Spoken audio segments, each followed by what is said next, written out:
A new state law requires schools to have an armed officer on every campus. It takes effect September 1st, but districts across Texas are struggling to come up with money and staff to comply with the law. Investigator Kelly Wiley spoke with school leaders about the uphill battle to make campuses safer. More than a year after a mass shooting took the lives of 19 children and 2 teachers at Robb Elementary in Uvalde, the ripple effect of new requirements is hitting schools statewide.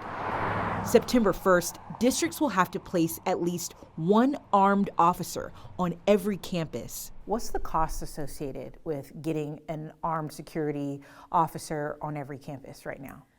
It is costly, there's no doubt about it. It is going to definitely stretch us as a district financially.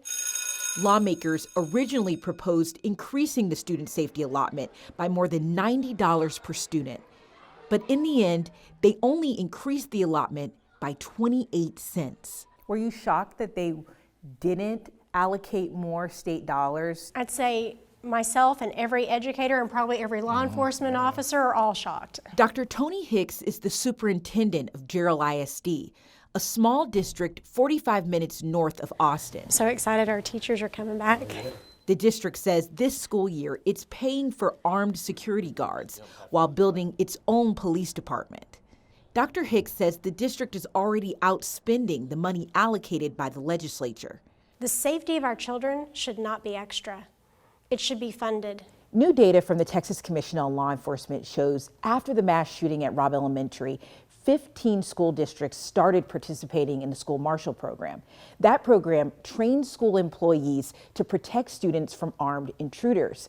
That same data shows more than 50 school districts applied to start their own police departments after that shooting. It costs probably somewhere around $100,000 per officer just to get them, get them equipped, get them trained, and put them on a campus. About $100,000. So it's cost a lot of money. The state really needs to help out with those costs.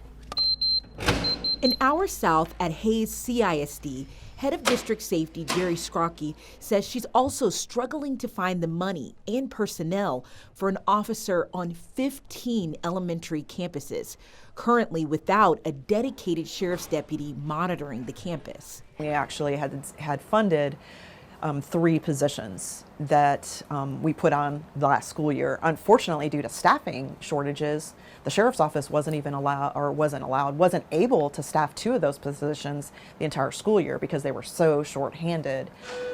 Other school districts in Hayes County tell us they're vying for more school resource officers from the sheriff's office to comply with the law.